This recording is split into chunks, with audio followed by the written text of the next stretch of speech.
team. Yeah, this is our destiny. For some reason, OBS did not register that I had audio turned on. Hey, OBS, stop being stupid. Speak now or forever hold your truth, Alex. Hello. Okay, good. Now let's get back to the action. Viewer. And I see nothing has changed about my emulator or deciding to not cooperate in terms of frame rate.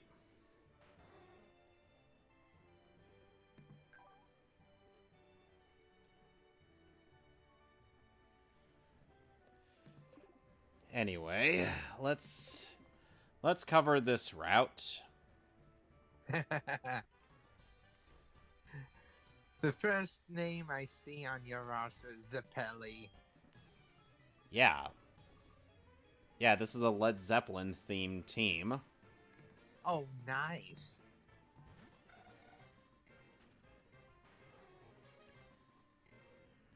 Yes, my Kingdra is named Kashmir. Neat. Alex, whose theme song was who had Kashmir as their theme song in WWE? Actually, I think That's I a might good answer question. that. I don't remember. I might answer that. It sounds more like from TNA, and just from the beat itself, it sounds a bit like Kevin Nash. I could be wrong, but whenever I hear that, I just You sent out associate it with basic Pokemon. ass. You sent out some of the most This guy has a Porygon. Yep. Did you say Porygon?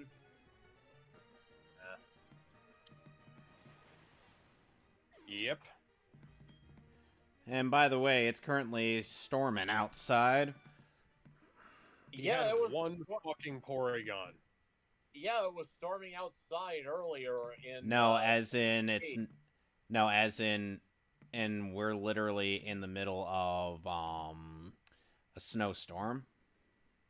Oh, a snowstorm. Yeah, Yes, I came to rescue you. Yeah, so Tennessee got a snowstorm once, like 2 years ago, and it drove, and everybody just went nuts. People called out of work. Grocery store shelves were barren. Like, oh, it was just a mess. I'll tell you one thing. A couple of years ago, I think it was 2020. Texas was hit so bad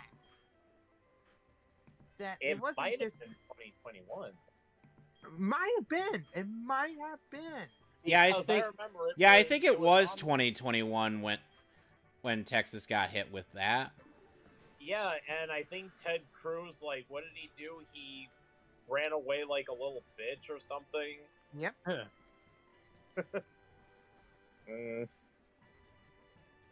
But yeah, it. You sent out You sent out another coughing. I just two-shotted it. And I'm sure. Are you fighting Alex against the probably- Rocket executive?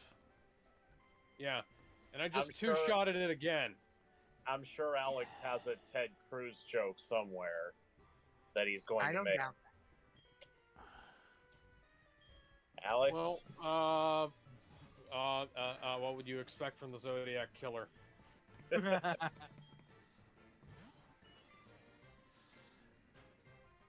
Well, anyway, I believe there's a movie we should be talking about tonight, since... Yes, I did intend to have my review out by this point, but, Yeah.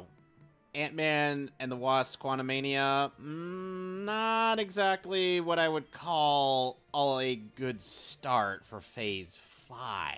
Why was it bad? okay, so...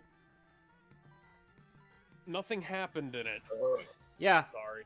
basically 2 things happened in it. Fuck and all. Oh, and also... Yeah. Oh, and So also... the guy we thought was dead at the end of Ant-Man 1 is still dead. Yes. The guy who died at the end of Loki is also still dead. Yep. They jobbed out. That's about it. They jobbed out Kang the motherfucking Conqueror to ants. We stashed the real director in the underground warehouse. Oof. That, ooh, I'm literally pulling my collar right now. That's bad. And here's the thing. They're like, oh, this is going to set up an army of Kangs to show up. And I'm like, oh, goody, an army of people to get jobbed out by fucking ants. Yeah, so exactly the same people who showed up at the end of the first, the final episode of Loki season 1, rather. Yep. Yay. So in other words, Yay. whoever's left of the Avengers, no need to worry. Carol could probably solo this guy. Carol could. Thor could. Doctor Strange. Assuming Doctor Strange can deal with that eye growing out of his forehead, yes.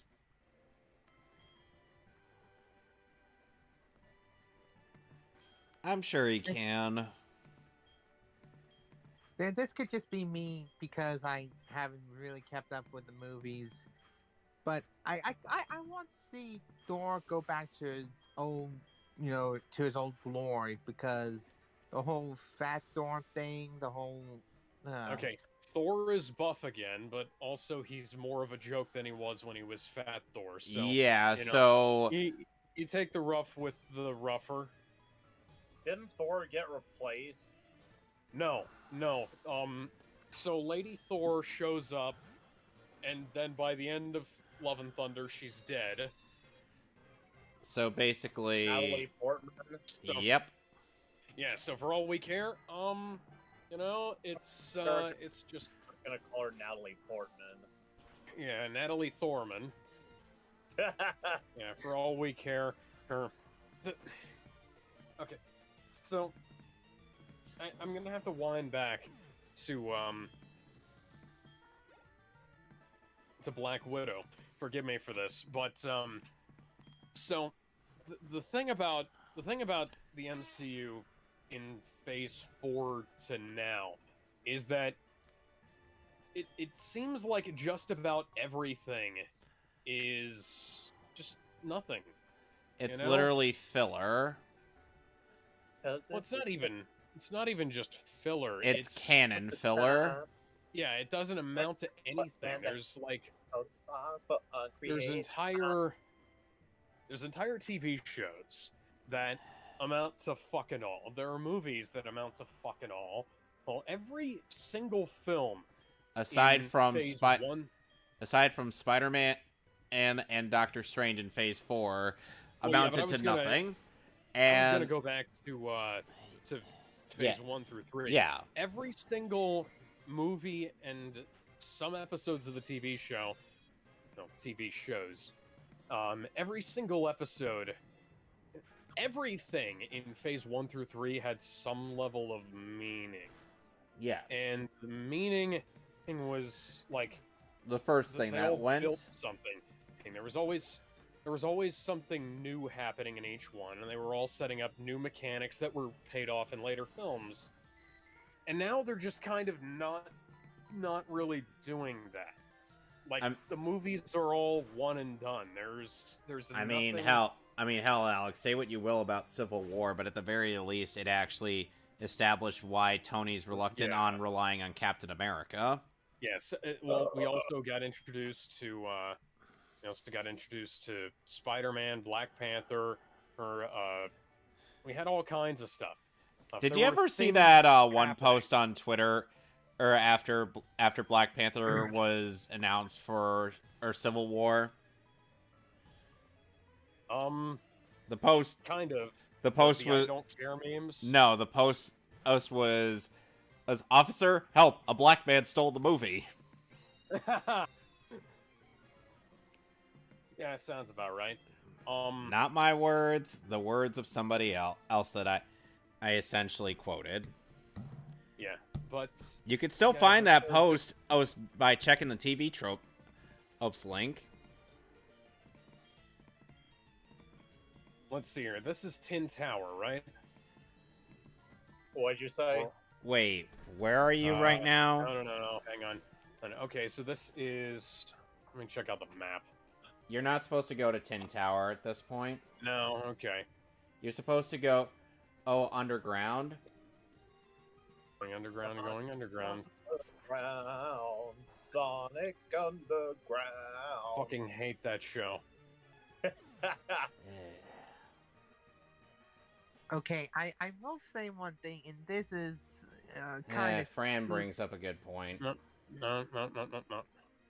National Park. Okay. Route 35, Radio Tower. No. Okay, so we're at the Radio Tower. Now Gotta go to the Goldenrod Underground. Okay, so Yeah. that's part 12 of the run. Oh, no, okay. I like how Alex Sorry, I'm- quoted JonTron. Nope. Yeah. Nope. So much no. I wasn't even talking about anything specific. I'm just trying to figure out where I am in that game. Yeah, Equity basically- City, Yeah, basically you go to the Goldenrod Underground after beating the executive with the coughings and the wheezing. Oh my God, Martinez, do something! Disappear. Disappear. Out of here. But as I was saying, Ah, finally. this would be me teetering on the edge. But I think the only future Lord. MCU movie that I'm looking forward to and have some semblance of hope is Deadpool 3. Yeah.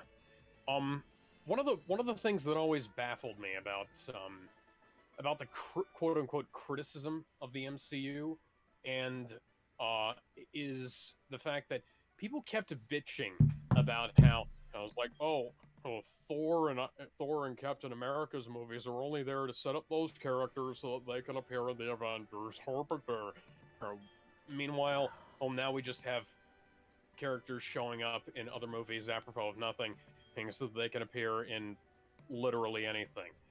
And we don't have films dedicated to characters' origins. We have other characters appearing in other people's movies so that they can appear for basically fan service ?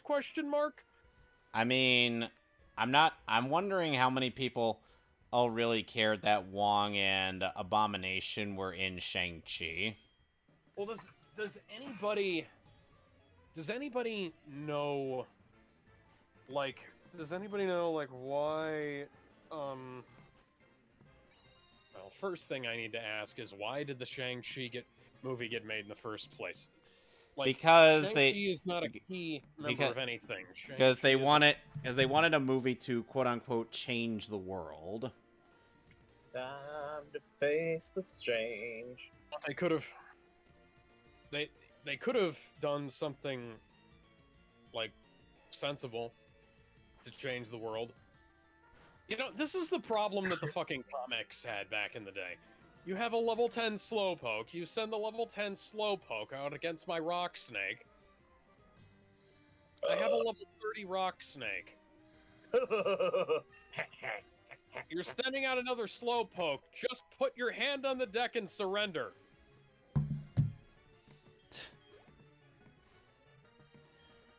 I know this isn't Yu-Gi-Oh. Yu-Gi-Oh is better. Oh my God. You sure it's a better power system though? No, but I know how to Yeah. play Yu-Gi-Oh, generally speaking. I'm still bummed that all the Yu-Gi-Oh voices got removed from Fake You. Oh yeah, fun fact.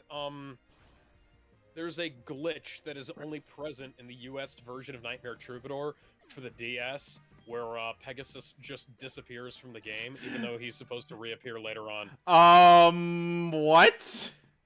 Yeah. Well, now. Yeah, apparently Pegasus was involved in the Battle City tournament and nobody noticed. Okay. Yeah, he fought against Original the character as portrayed by us. That kind of that kind of contradicts the manga, where Pegasus is just straight up dead. Yeah. Well, because well, Bakula ripped out his eye. Yeah, Scott Bakula ripped out his eye. I know it's But yeah, I know it's Bakura, I but actually thought Pegasus did die. well, Pegasus allegedly died, and then he shows up again later on. in the anime, The Orichalco saga. no, it's only that's only in the anime. Hey, Well, Mason. he shows. Fun fact: he actually shows up in the Yu-Gi-Oh! GX manga as well, which brings into question like what timelines the GX manga takes place in. Well, they're written by different people. They're not strictly going by Kazuki Takahashi's vision. Yeah, Yu-Gi-Oh! R was like that too. Yu-Gi-Oh! R is such a bizarre fucking manga because like I think Bandit Keith was supposed to have died too, but he was like resurrected and made to be the main character of that series in America. Weirdly enough, I think Bandit Keith in that manga had a British flag as opposed to the American flag. That's fucking weird. Oh yeah, I was wrong. Because I distinctly remember in Falsebound Kingdom he had the British flag. Yeah. So you guys, of the people here, who's seen Ant-Man 3: Quantumania? Besides me and you? Not I. Yeah. Okay. So let's go through the film in like chronological order.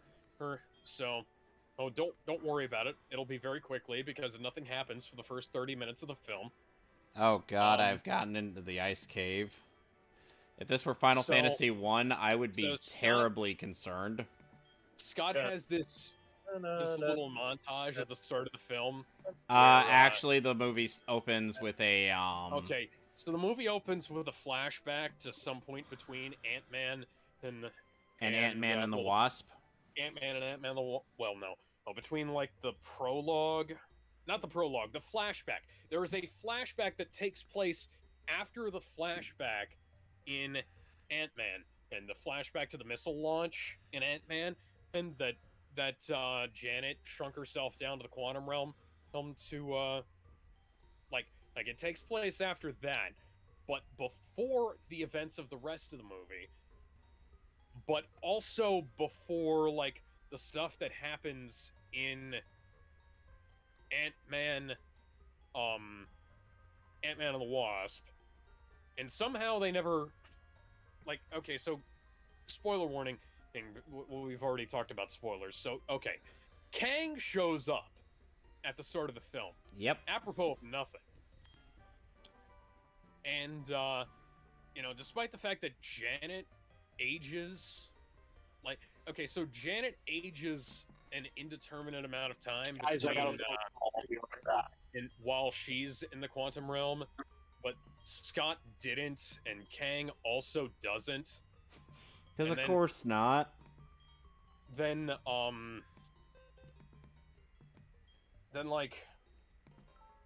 we cut to the present day, and they don't tell us that this is that was a flashback.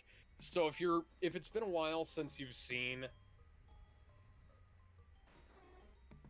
the first two Ant-Man films and Endgame, you'd be forgiven for not understanding that that the woman that we see in the quantum realm is Janet Van Dyne, aka the original Wasp. I run the Pokemon Salon. I'm the older and better of the two haircut brothers. I can make your Pokemon beautiful. That raises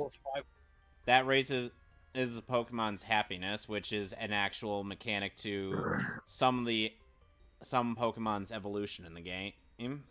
Okay. So, like, if you want an Eevee to evolve into an Espeon or an Umbreon, that's something you want to go to. Well, I currently don't have an Eevee, so. If you had a Golbat that you wanted to evolve into a Crobat, that's also something you'd need to go to. Mr. Crowley. Okay.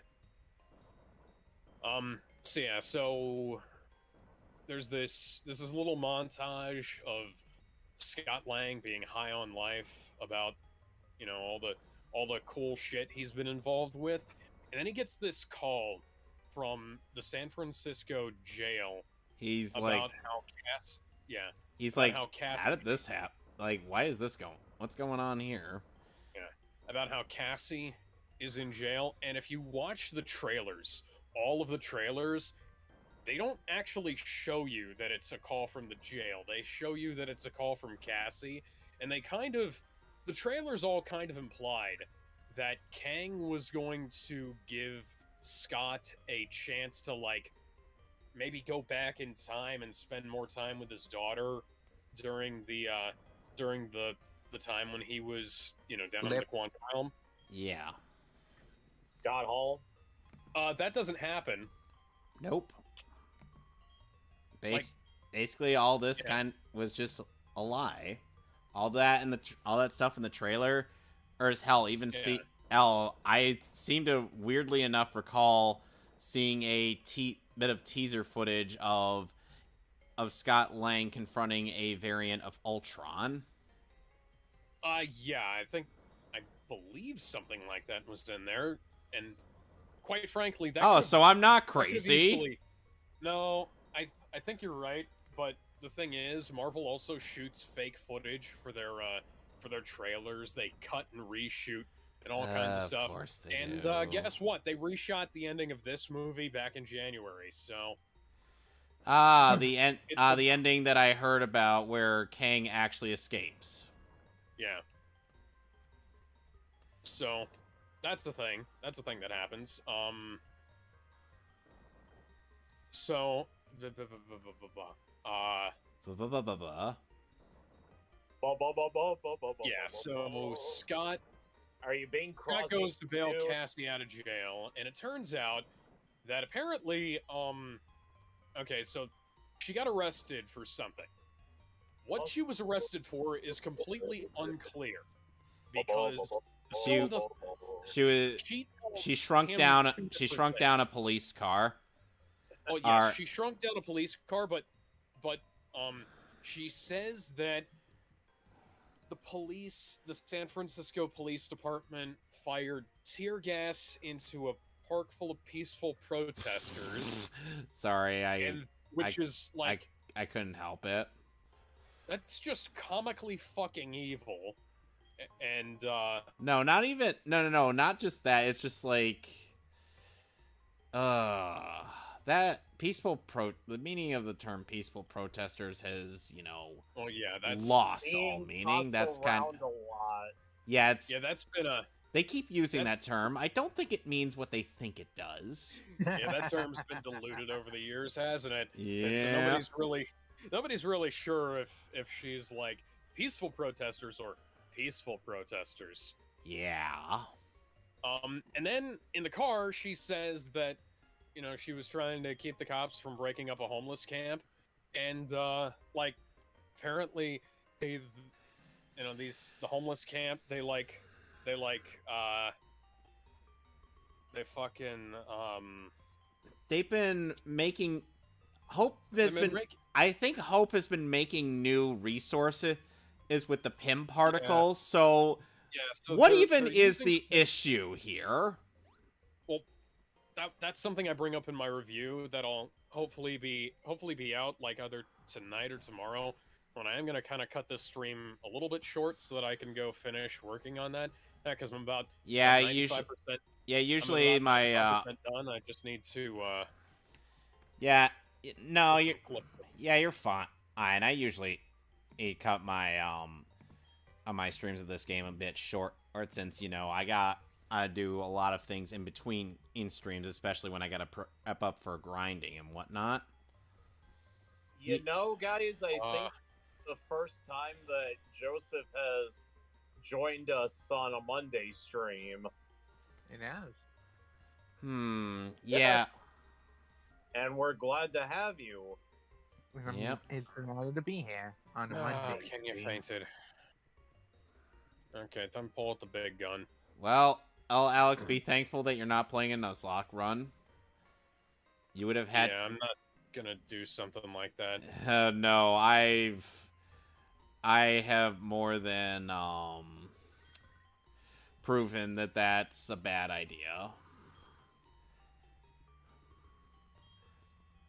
Now, in case you're wondering why I would be having a supposed panic attack if this were Final Fantasy's Ice Cavern, let's just say that dungeon is filled to the brim with cockatrices.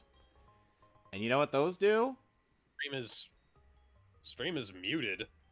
What? What do you mean? What do you mean the stream is muted? The audio is... It says it's recording. Yeah, on my end it is as well. What do you mean? Oh, Oh. What? he can only hear us. He can only hear me. Okay. What do you mean? Apparently the Discord audio will Not stop about- working. Oh, joy. Doesn't make any sense. That's fucking great. Because I had... Okay. Discord. Oh, look, it's one of the kimono. Working fine when we tested it at the start of the stream. It works fine before we go live. That's fucking great. Okay, so apparently nobody's been able to hear you guys. Which is dumb. Yeah. Okay, so I'm just gonna mute Discord audio and leave desktop audio up, and game audio can also be muted because that's just gonna be in there. And now I'm gonna have to adjust volume mixer, bring that down. It wouldn't be a Mehcast stream if something didn't go wrong. Meanwhile, Well, I'm still. This means I'm gonna have to clone your audio in post if I ever get around to doing that. I Oh don't know. my! Did you say clone your audio and post? Your sandals are frozen in ice.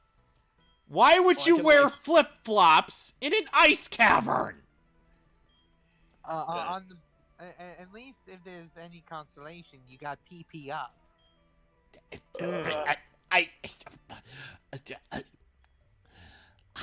don't care. So here's the. So let's keep going on.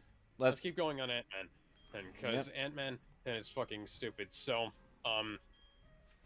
so Scott finds out that like that the Cassie thing about has the peaceful been. the thing about the peaceful protesters is weird. Or the thing about the homeless camp is also weird because Scott mentions that the Pim Van Dyne Foundation has been using Pim Oh, it's a particles.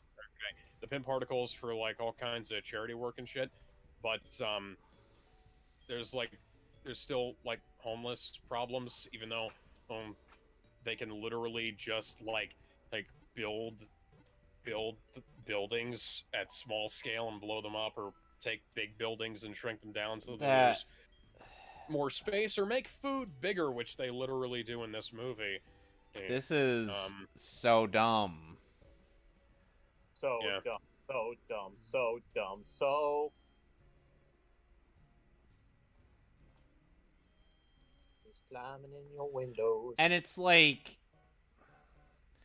it really is just like, what even is the point of all Well, of Axel's this? having an existential crisis. The rest of the band decided to leave him, and they're not taking his shit anymore. There will be no Chinese democracy.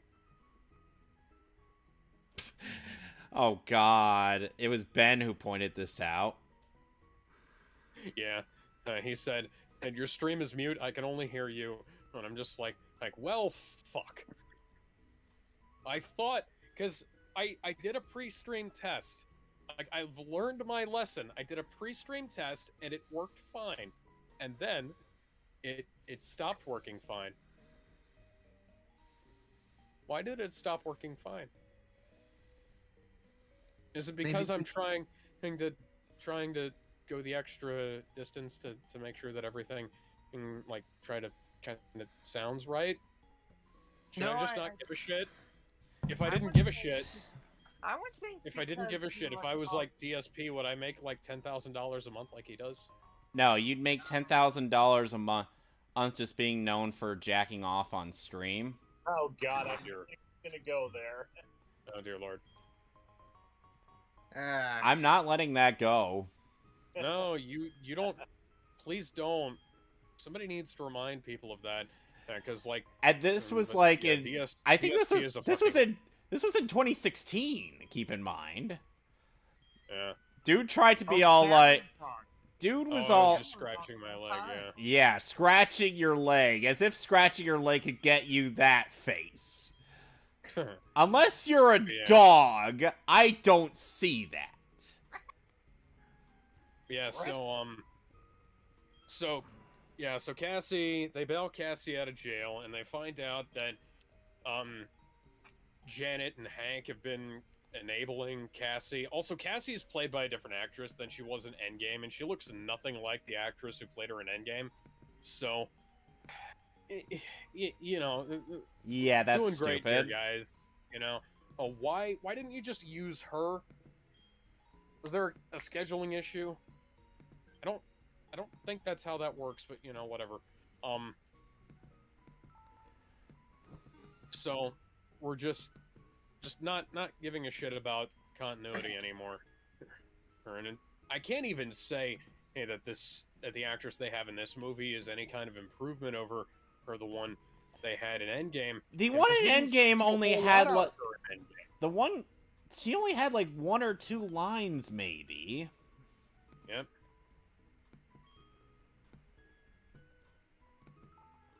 Yeah. So I couldn't really judge her ability to perform, and other than that, and it's just. Wait, why am I? I don't get the casting choice. Like, the girl who plays Cassie in this film does a perfectly fine job, but yeah. Yeah, it's just. Other than that, let's see.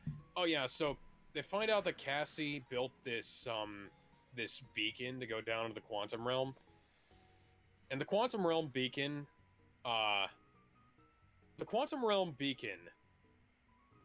freaks Janet out for some reason, and she's like, "Oh, we can't ever do anything about the quantum realm."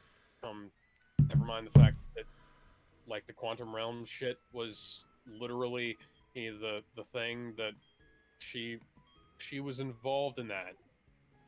It sounds like the same quantum realm vegan. Yeah, she helped Scott, Hank,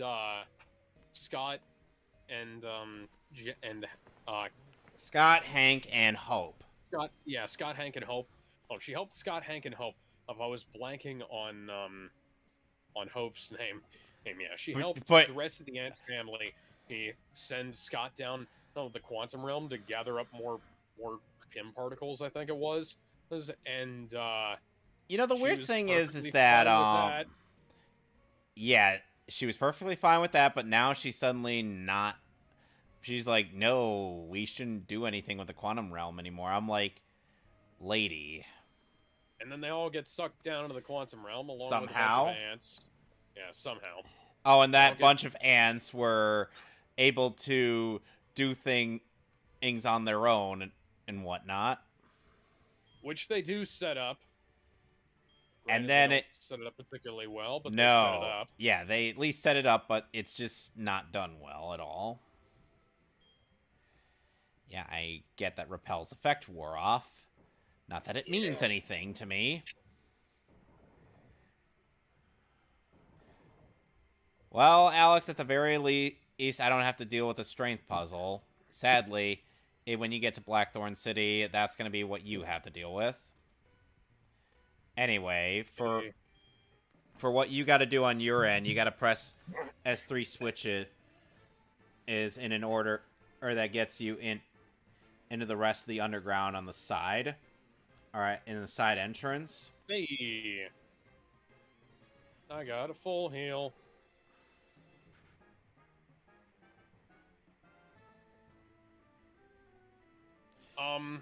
So, okay, yeah, so Scott and Cassidy get captured by, like, some locals. Who make them drink the ooze. Yeah, and that lets them understand what the locals are saying, somehow. Why are there locals in the quantum realm? They don't say. How is there a whole And society in this one place? And they're all humans. Humanoids are weird creatures. You'd think there'd be a lot more weird creatures down there. Than humanoids, yes. Yeah. But apparently Like what? not. Well, they had to have humanoids to save on the CGI budget. Yeah, because those visual effects people are really getting taxed on this stuff. Yeah, especially considering that basically everything in this movie is CGI. There are, let's see, the scenes in, there are scenes at the beginning and end of the movie, and those are in real locations. And then you have the rest of the scenes, and those are all the scenes in the quantum realm are on, excuse me, some degree of CGI set.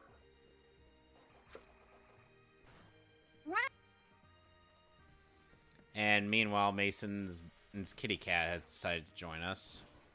Okay, is that My special guest. is off, turn it on.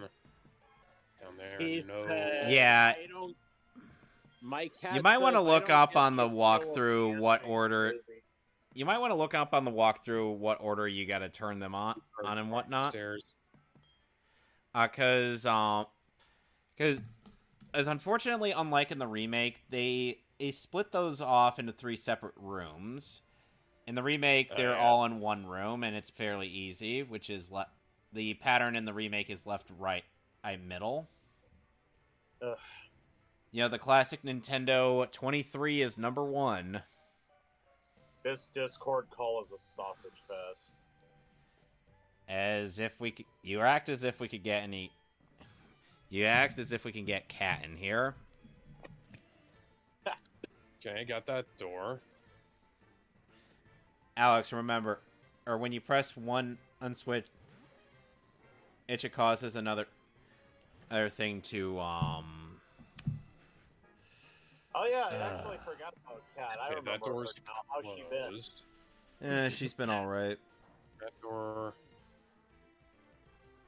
I mean, my girlfriend. Anyway. might know the That's Anyway. switch that one. No. Anyway, I'll continue. Yeah. It's like Scott and Cassie get captured by the locals, forced to drink the ooze. The source of the ooze is all like, oh, you have many holes? How many holes do you have? And I'm just like, please cut this joke, because this is not funny.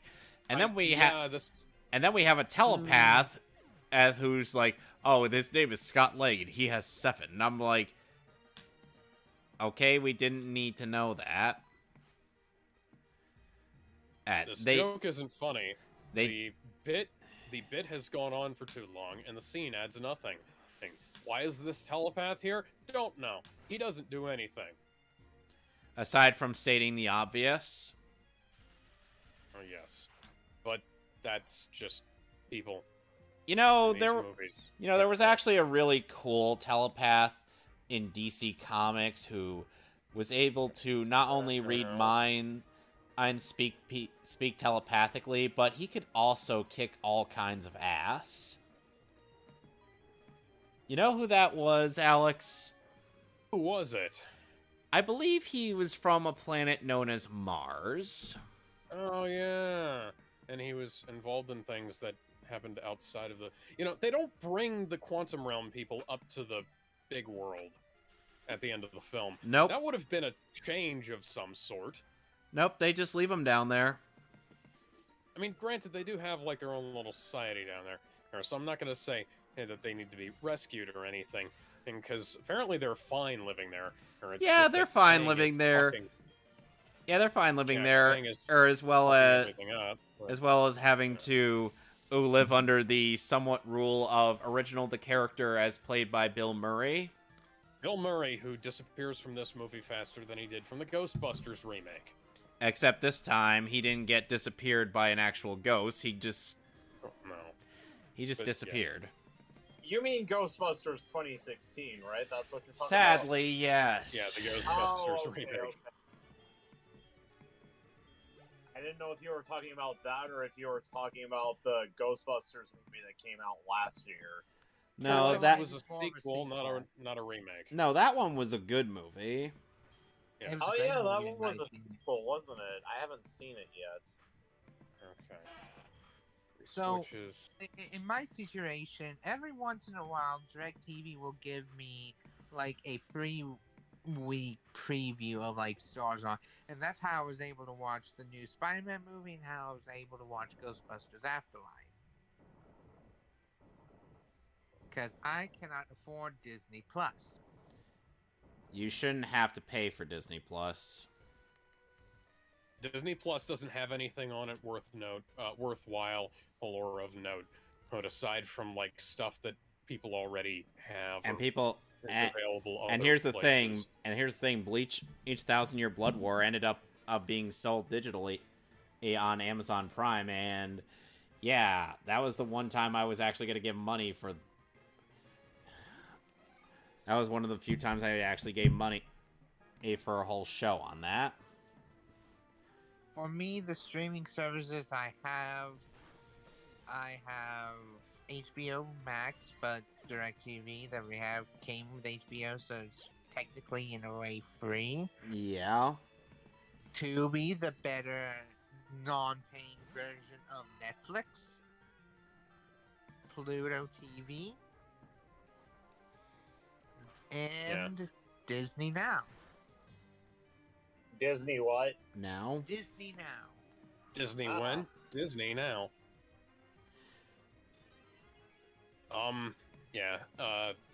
So Hope, Hank, and Janet don't have to drink the ooze. They know. No, they all of actually the- drank some form of the ooze.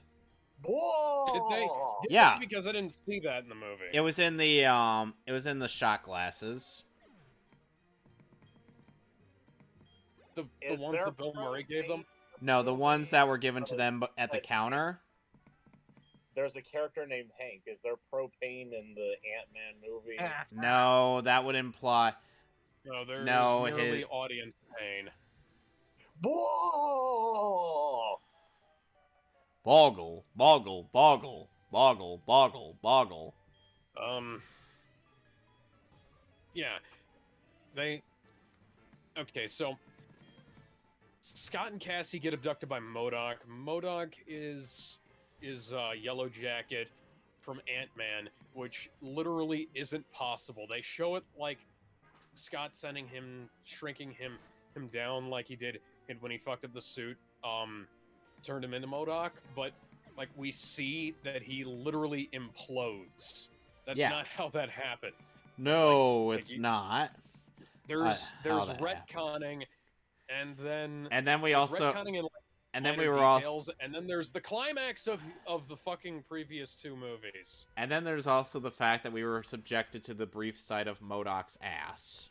Yeah, brief sight of MODOK's ass that they have censored out in some versions of the movie.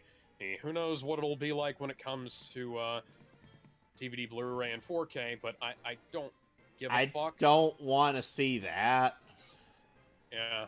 Other than that,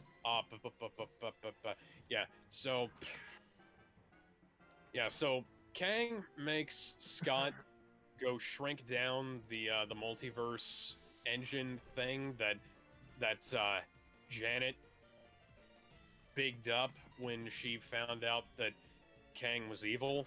Due to her getting into contact with the chair that was linked to his mind. Yeah. That was how she he found out. He lets her do that For some reason. I was going to say. for no reason, I think, is probably the best way to put that. And she, rather than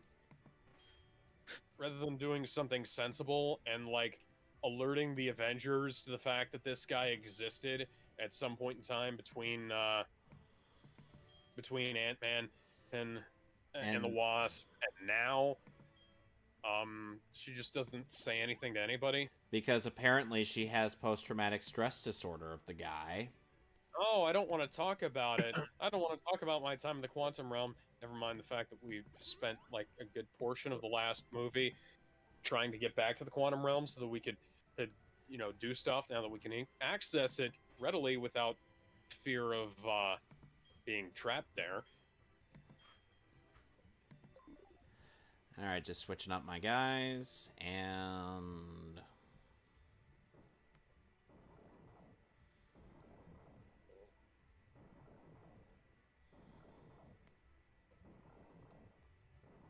it's just absurd. There's a lot of absurd and terrible things that happen in this film, not least of which being the fact that MODOK is literally useless in this film. he's And, treated as nothing but a joke. Guy used to run AIM in the comic, went under the name George Tarleton, and was a recurring nemesis for Captain America and Iron Man. Yep. And so you'd think that he'd be treated with some modicum of respect, but no. No, the guy has a giant head. Rather than treating him like he's some kind of threat, like he is, they reduce him to a glorified henchman and with a giant head who shoots lasers. Everybody shoots lasers in this movie. That's not even special of this version of the character because he could shoot lasers back when he was Yellow Jacket. And speaking of shooting lasers, Janet talks about Kang like he's something special that they've never seen before. He's the most powerful anything ever. He has spaceships, he can fly, he can create force fields, and he shoots lasers. Iron Man does about half of those in Iron Man 1. The rest of that gets done by Age of Ultron. Technically gets done before Age of Ultron, considering that Captain America, the First Avenger, and that was my elbow, and Captain Marvel take place before Iron Man 1. And so it's nothing special. They're trying to put this guy over as the next big thing. And all I can see when I look at him is that this guy is purple Iron Man with worse armor. This isn't like how big thing. And Alex, this isn't like how Brainiac gets jobbed out in Superman the Animated Series, because that's his thing, and he's got drone owns that he switches between whenever he needs to.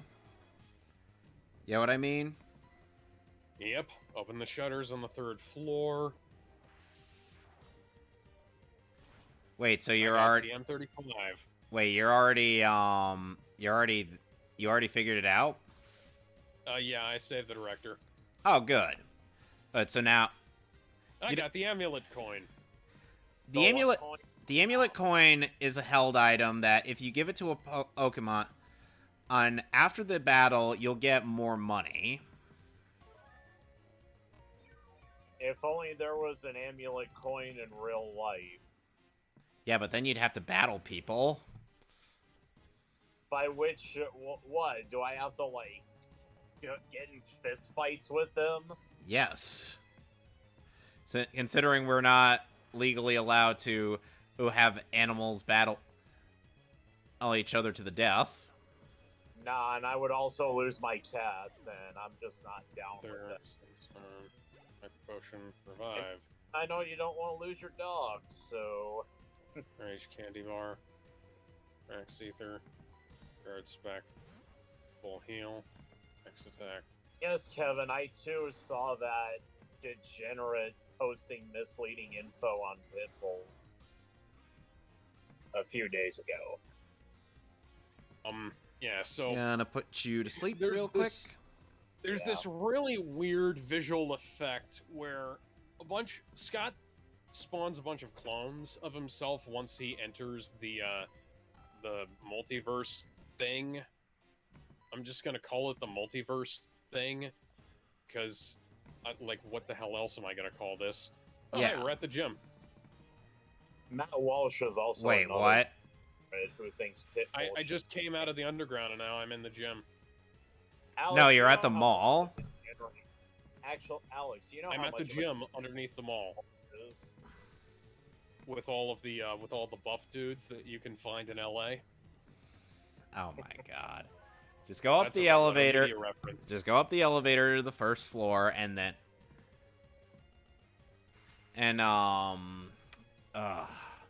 Go back to the radio tower. yeah, go back to the radio tower and go to the third floor or to the first shutter door. I wouldn't have used those items if I'd known I was right next to the Pokemon Center. Fun fact, video killed the radio star. At least I didn't use the revives.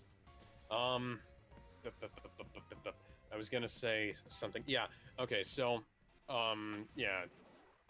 Kang tells Scott that he's gonna kill Cassie if he doesn't go fix the multiverse thing. And Scott goes into the multiverse thing. The multiverse thing has weird shit going on in it, not least of which is Basically, Scott spawning a bunch of temporal clones from a early 2000s Flash game. Basically, the what it's supposed to try to convey is that these are multiple possibilities of Scott, including the one that still works at Baskin-Robbins. Which is strange because, like, he wouldn't be there if he still worked at Baskin-Robbins. But it's still just I know a thing. it's there for a joke. I ain't laughing. Yeah, it's not fun. Just because it's because we get that it's a joke, it doesn't mean it's funny. Yeah, like, okay. There's a limit to the absurdity of what I'm willing to take, and, like, I like the moment where all of the Scots realize the only way for them to fix this is if they all work together and they start kind of working like an ant colony. Mostly due nice to callback. Mostly due to the same desire of wanting to help Cassie. Yeah. There's a nice callback to the ants working together in Ant-Man 1. All the ants work together in Iron Man 1 to help him defeat the Ironmonger. I don't know. Oh God. But like, so serious question. And why didn't Scott like shrink down and go inside Kang's head and explode? Because that wouldn't have worked. Okay, no, I understand, and that wouldn't have worked. Why didn't they at least have? Why didn't they bring something like that up? Like, okay, the jumping up Thanos' ass plan was a horrible idea. I was gonna say, but it's a horrible idea for a number of reasons, not least of which being that would be that would crush Scott if he tried that. That would crush Scott. But the thing is, they're already down at like the lowest level of matter, which also brings up another question of like when they go giant later in the climax of the film, why are they still affected like they would be if they were going giant in like the full scale world? Well, because they're not even a fraction of the size. They're like a fraction of a fraction of a fraction of a fraction of a fraction of the size that they would be if they were shrunken down in the normal world. And they're subatomic here. Them going big is not going to cause the same level of problems and strain to their bodies because there's so much less, you know. But yeah, so you know what Scott could do? He could go shrink down, go inside Kang's skull, and just start punching his brain. That would work. I think. We don't know. Like, I'd try that. I'd try that before I'd agree to work with this warlord who just threatened my fucking family. At the very least, you know, he went down inside. He did that to Yellow Jacket's suit. He did that to I think it was Iron Man's suit. Yeah, he did it to Iron Man's suit in Civil War. Or he does all kinds of wacky shit like that. So why didn't he go inside Kang's suit and rip it to shreds? Like, just start tearing out circuitry. You don't need to know what's important and what's not. Like, you just break shit. He's just a normal dude inside that suit. Spoiler warning, but I've actually read the comics Kang is from. He's not... Should I delete an older move to make room for Flame Wheel? Well, that sounds like a Flame good Wheel. idea. Yeah, Flame Wheel is actually a really good move. Okay. Especially I have in- your Emperor and Headbutt.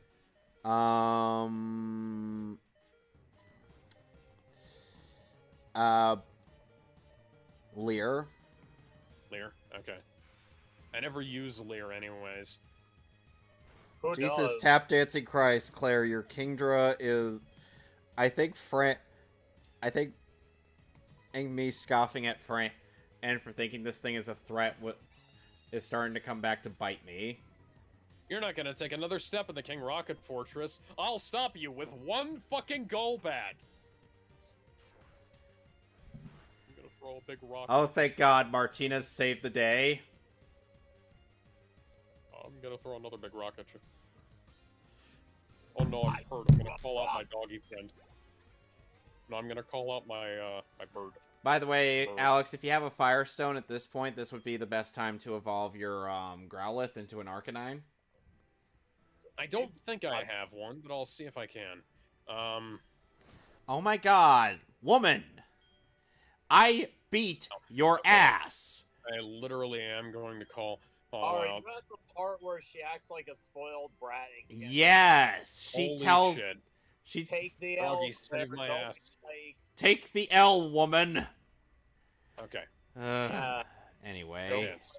hero. Come on. let's go back, heal our party, and then we got a hell of a trial to do.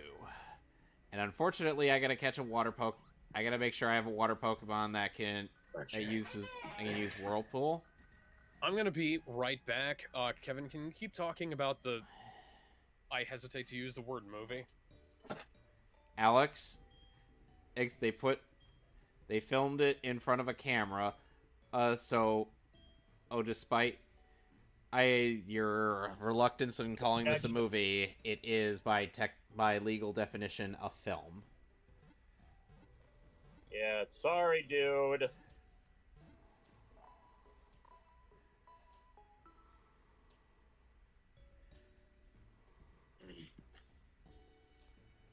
You know what would be fun though? What if, like, and I'm sure this is a scenario Joseph would especially be interested in.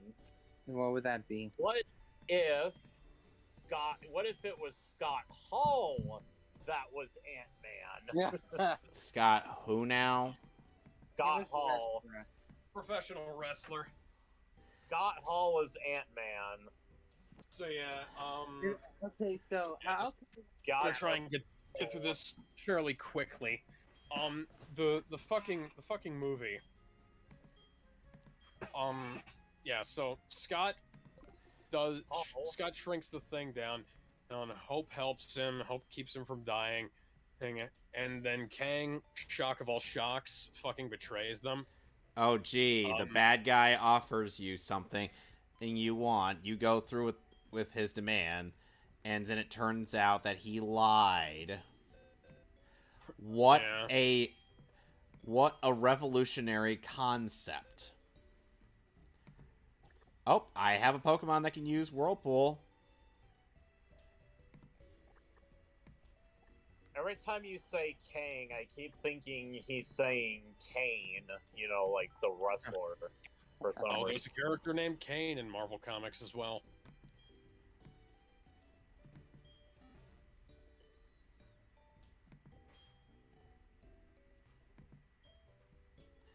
All right, I still can't believe that guy is mayor of Knox County. Yeah. All right, gonna teach my Gyarados Whirlpool. I don't want to teach Cashmere Whirlpool, just because I've already got like too many moves on. Help me. That's not a Meowth, that's a fucking Vulpix. My Space Invader is now retreated to the mattress. We're going to the mattresses. My Space Invader does not want to be part of the Ant-Man discussion. He's like, fuck this. And the thing Scott. Oh, and meanwhile, MODOK shoots down on the aircraft that Hank was piloting through Yeah. sticking his hands inside of these Scott's- weird things. Yeah, Scott's in danger, guys. Not really. Yeah, and it turns out and it turns out the ants, when they were shrunken down, they ended up going through like 1,000 years of their lifetime, or thousands of years of their lifetime, in just like a few minutes. They just casually built their own society and everything. Yeah, even though they got sucked into the quantum realm around the same time that the ant family did. So the quantum realm officially has no fucking rules. So that means as you've stated it before with the previous entries of the Ant-Man series. Well, I mean, the rules have always been inconsistent with how the shrink tech works, but in this, they very definitively do not care about how the quantum realm looks, what's down there, or just anything about how it works. And the funny thing is like, the Ant-Man movies are supposed to be like, these breather flicks. Yeah, they're supposed to be kind of small. Yeah. And not supposed to be anything, not supposed to be like a big deal or anything. But then, and they throw this movie out there, and it's... Explosion. How the hell did you get Star Raptor on your team? Mason, I long since established that I cheated. I won't allow you to interfere with our plans. I cheated. I used Pokégen. I mean, how do you think I got a Kingdra in a DS emulated Pokemon game? I literally can't. So you did what Lisa Simpson did in that one episode. You cheated. Yes, but here's the thing. I'm actually more than justified in this, since single player game. You're not using infinite health. No, of course not. That would be stupid. Yeah, that's kid shit.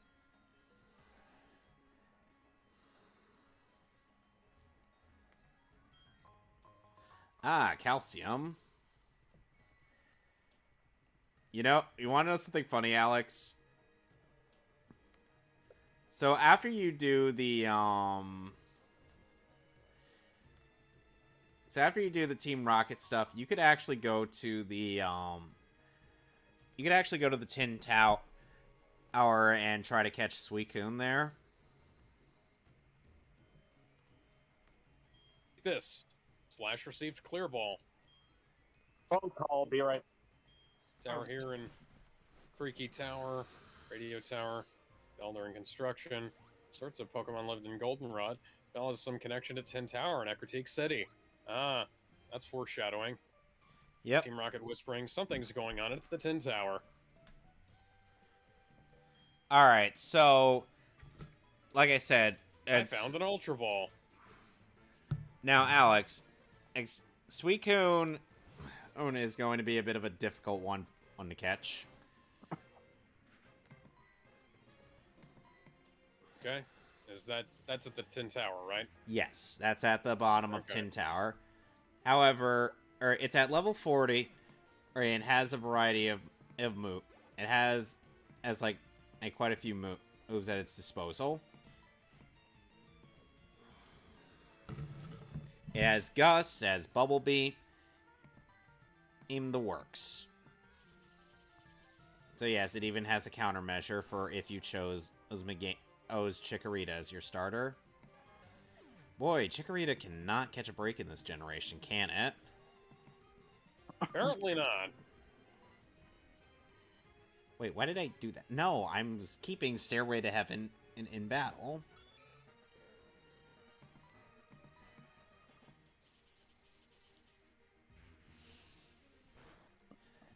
And Alex, you want to know how long it really took me as a kid to figure out that switch puzzle all in the Goldenrod? Slash whited out. Well, now I'm at the next Pokemon Center, so... What were you doing? I was trying to get back to the Pokemon Center. you were trying to get back to the Pokemon Center, and how did your guy die? He got poisoned in the very final battle. So to Archer. Yeah. Archer's the name of the last Rocket executive in the remake. Okay. So you have a choice. Always at this point in the game, you could either go straight to Blackthorn City. Hold on. Good road basement. Keycorn base. Clear ball. Okay. Clear bell. Yeah, Clear Okay. Bell. That's what. Okay. That's what's gonna get you access to Tin Tower. Okay. Let's see. How long have we been going for? Not long, I can assure you. Hour and 20 minutes. Okay, so I'm gonna go over to Tin Tower and then I'm gonna wrap things up. I'm gonna finish talking about Ant-Man though. So yeah, so they start this rebellion via quantum Skype. MODOK has a change of heart because Cassie told him not to be a dick. Just don't be Wheaton's law to him. Yeah, just don't be a dick, and then he's like, I'm not a dick. This is literal parody territory here. Like the fact that this is a speech that happened and worked. This is parody territory. This is something I'd expect to see out of like Code Ment. Code Ment, literally. Yeah, I'd expect to see it out of Code Ment. Would have been better delivered there too. Yeah. Would have actually been fucking funny. And it's like people will defend it saying like these movies are made for people of all ages. Well, all ages feel very condescended right now. Due to their intelligence being literally a what's the term I'm looking for? May be able to make it through Tin Tower. Please go on. And yeah. And by the way, before you get into the Tin Tower, you got to fight against a couple of sages who have Noctowls and 3 of the evolutions. Flareon, Jolteon, and Vaporeon.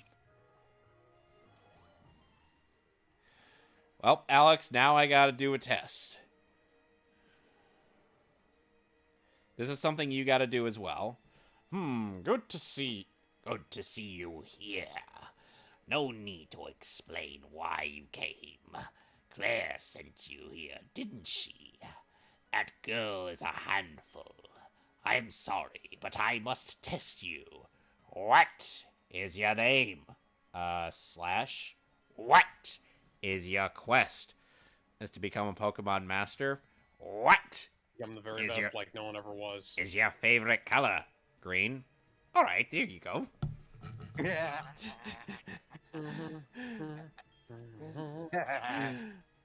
Welcome to the jungle. We got fun and games. We got everything you want. Honey, we know the name. And you're a very sexy girl. Very hard to please. If you got the money, honey, we got your disease. Anyways, yeah. Rocket Queen's a better song. Yeah, Ant-Man. And so yeah, there's this, Kang betrays MODOK, and that's like key to defeating him. But they forget to double tap, and therefore Kang wakes up right as Scott is about to come back into the main world. After Kang got jobbed out by ants. Yeah, Kang got jobbed out by ants and a dying MODOK, and when MODOK dies, it's the most pathetic thing I've ever seen shot to, not exactly film, but we'll say high-end SD card. Alright, I finally got the Rising badge. So, suck it, bitch. You finally got the what now? The Rising badge. The Rising... You said Rising. Yeah, that's so funny. Oh, Claire's gone. Now your reward for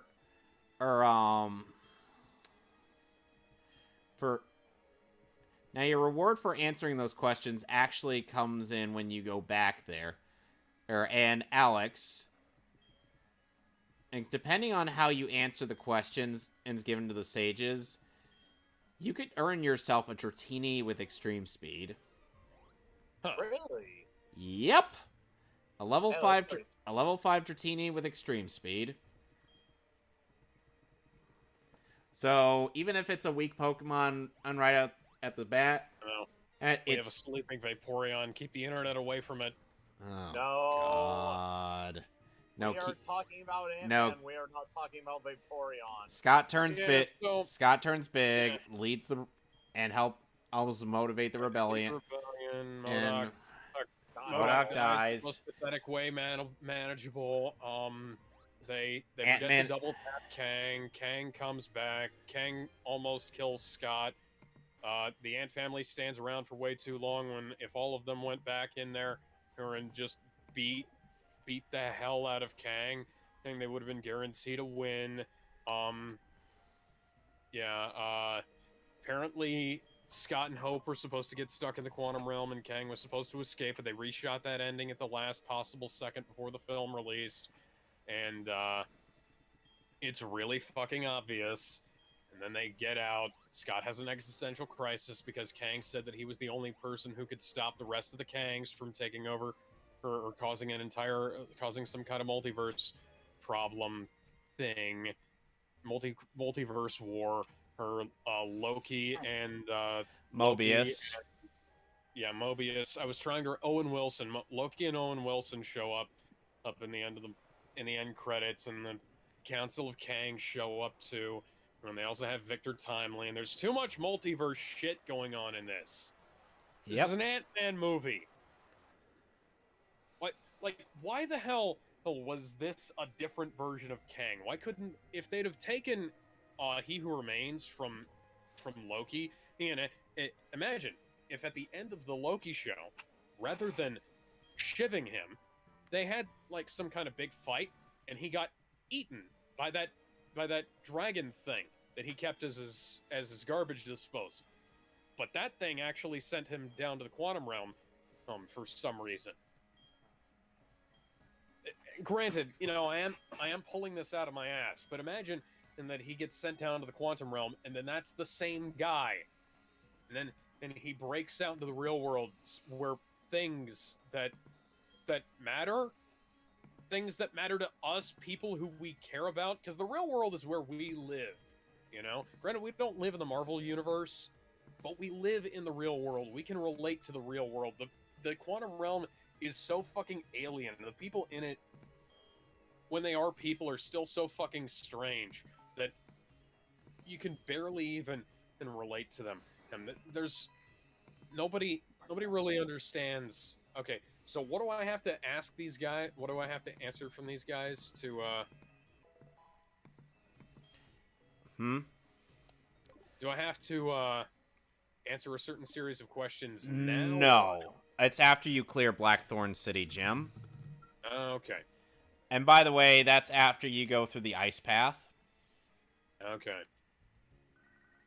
Oh, Professor so Elm's giving me a phone call, and I have to answer There's it. just a series of incredibly insane events that happen in this film that make it difficult to truly connect with it. There's no... The ex-con crew are not in this film at all. So, unfortunately, this really brings it down quite a bit without Michael Pena. I love those guys. Those guys, and they're not in this film. Can we just imagine Michael Pena? Pena. Yeah. Pena!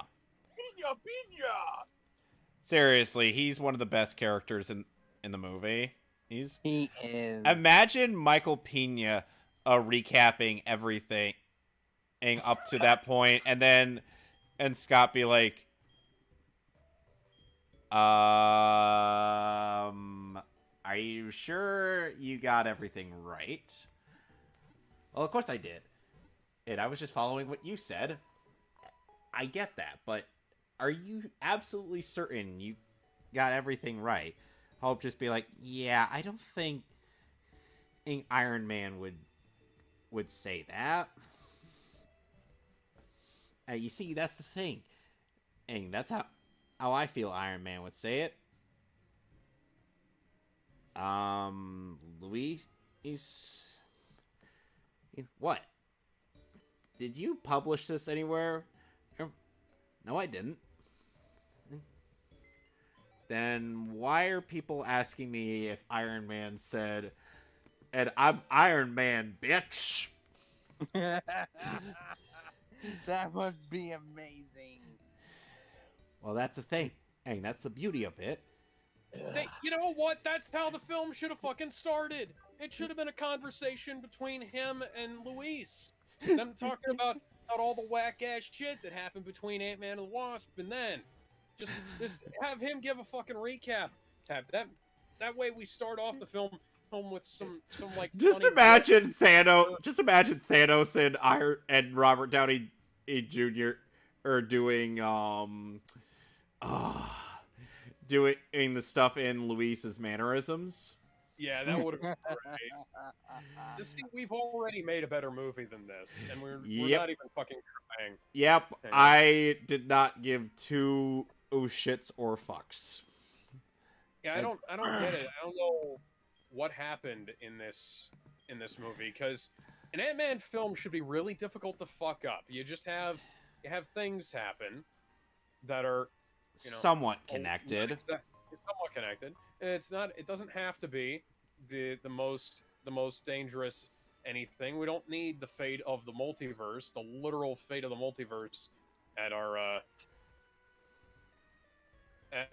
disposal here. We just need something. We need things to happen that are easy to connect with. Like, Oh, good. like, imagine if they actually had prepared and had the Avengers show up and do things with Kang. Like, or maybe if Kang was, what if Kang was, like, part of the,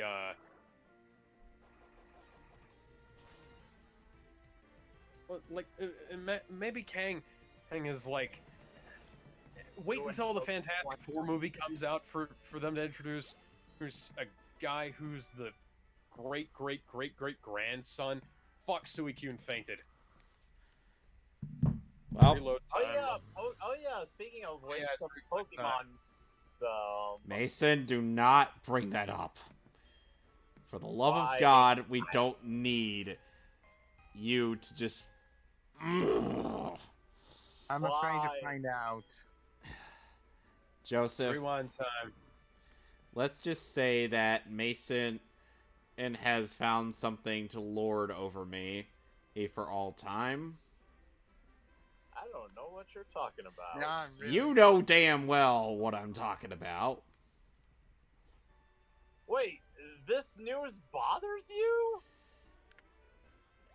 What? Anyways, so you guys, let's keep talking about Ant-Man. And what would you guys change about the Ant-Man movie? Well, maybe introduce another Ant-Man villain that isn't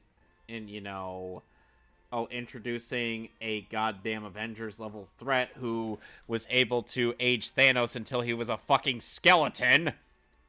You know who they should have had MODOK be in? MODOK should have been in the fucking War Machine movie. They should have had Scott Hall play. Oh, never mind. He's gone. Never mind. But seriously, fucking MODOK should have been in Iron Man 4 with War Machine. But no. Now we can't use MODOK. Okay, maybe we could probably use the other version of MODOK. George Tarleton. Yeah, the real version of MODOK, but, you know, George Tarleton will probably not be allowed to appear in the MCU at this point. Why? No, because they've already bastardized him. Yes, why indeed? Didn't MODOK get his powers Also, from... Didn't MODOK turn into what he is because of the Sidorak gem? You know, that's a good point. They haven't brought up the fucking Juggernaut. There's so much missing in the MCU at this point. Like, I thought it was bad in Civil War, or when they were just like bringing in characters who hadn't had their own films up until then. And then Spider-Man decides to do Michael Jackson dance moves while wearing Cap's shield as a hat. Yeah. Crotch grabs and everything.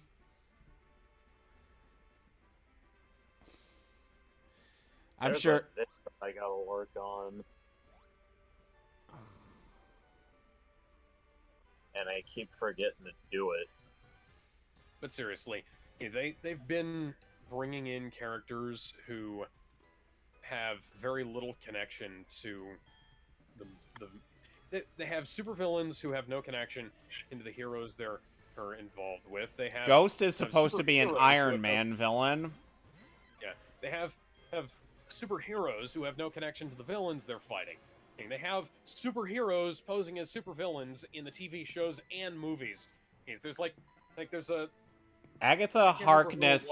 Agatha Harkness is supposed to be Agatha a hero. Harkness was what I was going to bring up next, but there was a bunch of there were a couple of superheroes. Hell, you don't even need to replace the actress. She was fine. I mean, it's just, don't derail the character just for some arbitrary purpose. But they also have there were a couple of superheroes, I think, in She-Hulk, actually, who wound up being posed as supervillains in that show. The entire thing, like everything that went on in Black Widow, that was a fucking mess. Agatha Harkness, that was also a mess. Like the only thing that they actually kind of succeeded at that with was Ant-Man and the Wasp. Not Ant-Man and the Wasp. Multiverse of Madness. Yeah. Multiverse of Madness has had Wanda as the main villain, and that actually kind of worked because Sam Raimi was able to, work off a bad setup. Yeah, Sam Raimi is a fucking genius. But other than that, like fucking you had like Flag Smasher. Flag Smasher is a Captain America villain, and then you have two guys who have been Captain America, and then they just kind of wind up teaming up with one of the Flag Smashers. And it's like, okay, what are we doing here, guys? Why do we even bother? Namor. Fucking Namor. Don't you Like, mean what Namor? I don't care how they pronounced it in Black Panther, Wakanda maybe. Wakanda maybe. That's funny. Wakanda maybe. Yeah, Wakanda maybe. That's what we're calling it now. Oh, I thought it was you said Wakanda never. Wakanda occasionally. Wakanda sometimes. Wakanda, I don't know.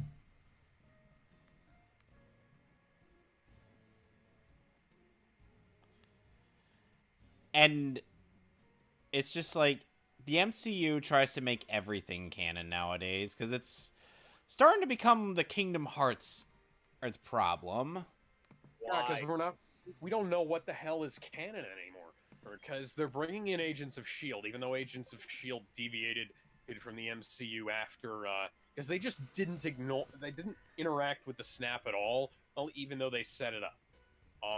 That was because they couldn't afford the actors. Well, they could. Okay, so it's irrelevant if they could afford the actors because they could have at least been involved with having, like, oh, we're talking about the aftermath of this. Yes, we're gonna set an entire season of Agents of S.H.I.E.L.D. in the intervening time between the Flash, between the continuation in at the start of the film and the stuff at the end, and during the flash forward. We're gonna have a season of Agents of S.H.I.E.L.D. the flash forward. No, they don't. Agents of S.H.I.E.L.D. is also contradicted by the fact that they reveal that Mrs. Hawkeye is actually Mockingbird when Mockingbird Bird was a recurring character on Agents of S.H.I.E.L.D. for a very long time. Ma, yeah, Bird, yeah. What? I'm singing the song from Dumb and Dumber. Mockingbird. Oh my God. Oh, okay. And then there's also the fact that Agents of S.H.I.E.L.D. ended up delving into some other whacktastic adventures. The fucking interplanetary bullshit they went on with the Space Hydra Serpent Society nonsense. Dear God. Like, Agents of S.H.I.E.L.D. turned into, like, they're focusing on like, world-ending events that hypothetically the Avengers should be involved with, but aren't, because we can't afford to pay for the actors to be in a TV show. Except for when they were able to. Oh yeah, they got Lady Sif, they got Samuel L. Jackson, but they didn't get anybody else. Strabotsky. I mean, they got they got Coulson for the entire series, and that was cool. Unfortunately, Coulson never came back in the movies, so it's kind of unclear as to whether Coulson is alive or not. Nobody knows what the hell is going on, because there's so many secret societies in the MCU now. Oh, it's just absurd. There's even more than there's more secret shit going on in the MCU than there was in, like, the Star Wars sequels or Heroes. Those, both of which are examples I used of how not to do stuff like that in my Black Widow review. Back before we had even more of this shit, you know? Like, oh dear God, why are we here? Just to suffer? Yep. Say something, I'm giving up on you. I don't know that song and I don't like it.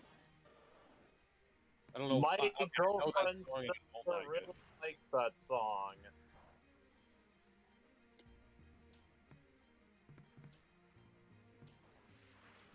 Now, it's like we have all this stuff in here, and we're forced to integrate it all within this because Kevin Feige said that, oh yeah, that's totally canon now.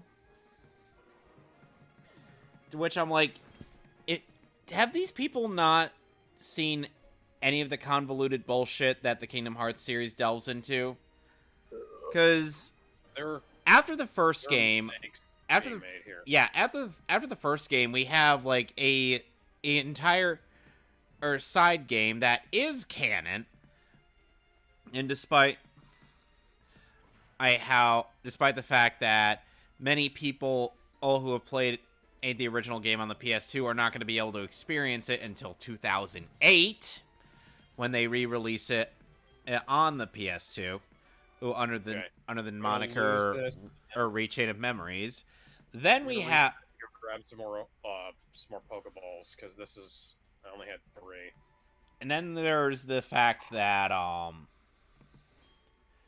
it's like then we get Kingdom Hearts 2. And people are already confused as to like what happened to Sora between games. What happened, what matters, and why. Yeah, exactly. That's 3 questions you always need to ask when making a sequel.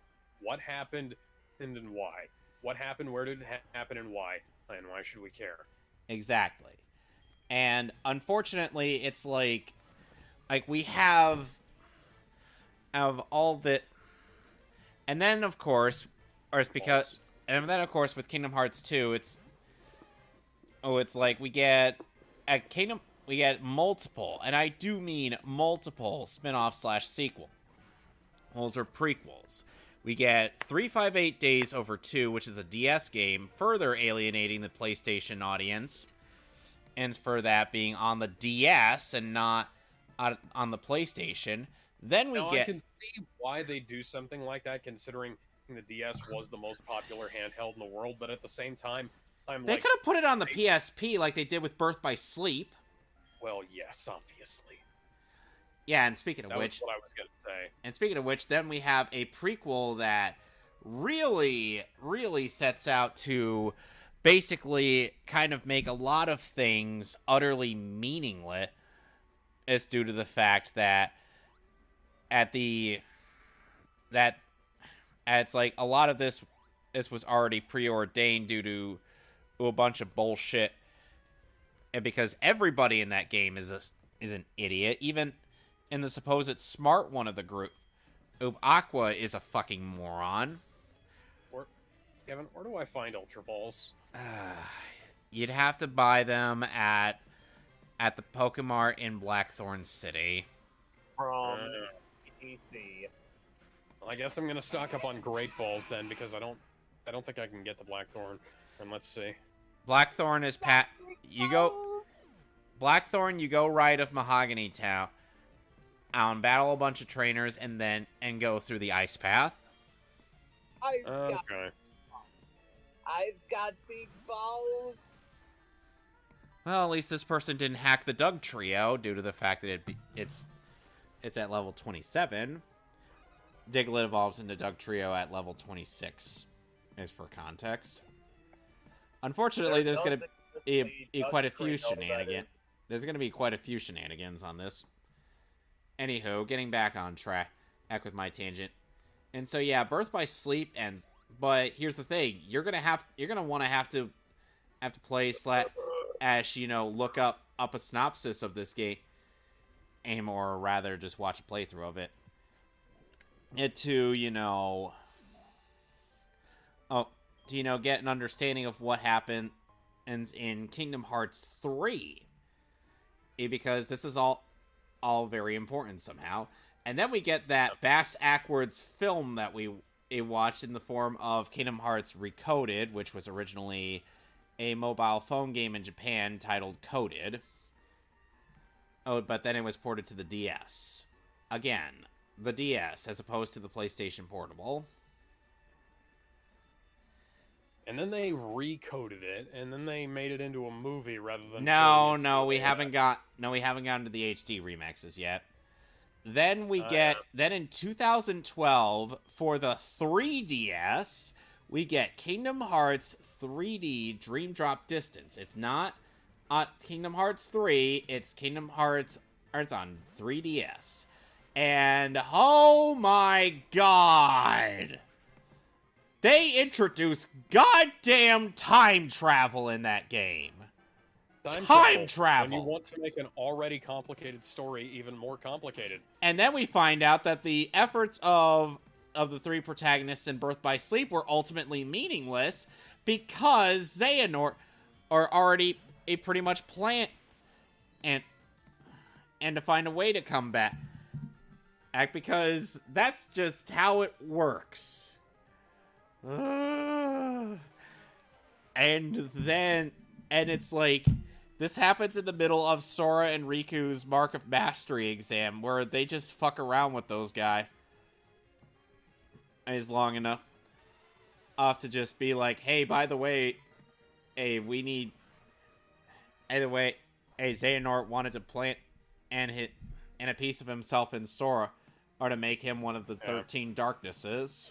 Well, this whole thing about like planning shit out from ahead of time, for insane levels of foresight. That's also something that happened in the MCU because they decided that they needed to fuck up the entirety of continuity by introducing He Who Remains in the Loki TV show with the TVA, and there was like, oh, we have to preserve the golden timeline by preventing all this stuff from branching off. Never mind the fact that that's not how that works in the Marvel universe, because we've already seen by this point there's already been like minor crossovers between the MCU and other characters. And not only that, there's also the fact that they alluded to the multiverse in Doctor Strange. Yeah, Doctor Strange 1. And we saw this world this universe is but one of an infinite number. Yeah. As stated by the Ancient One. So we're already very much aware of the multiverse by that point. They pretty much confirmed it. Yeah, we knew about it. And plus, at the very least, It's like at the very least when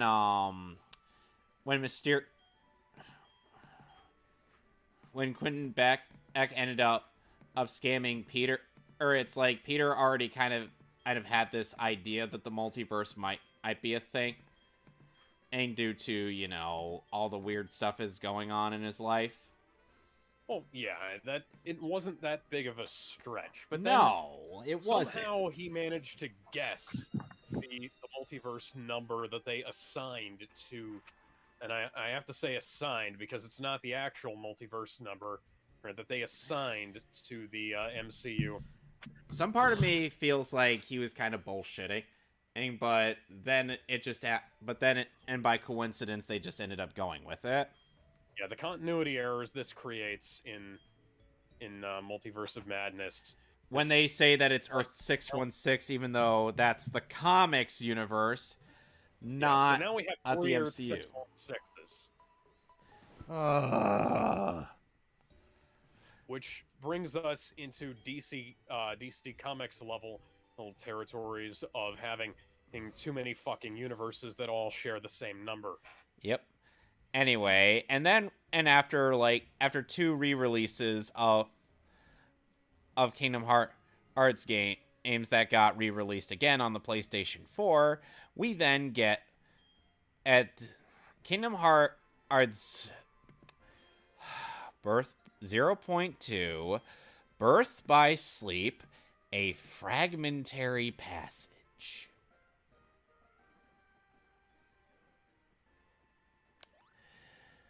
Boy, that doesn't sound like a mouthful now, does it?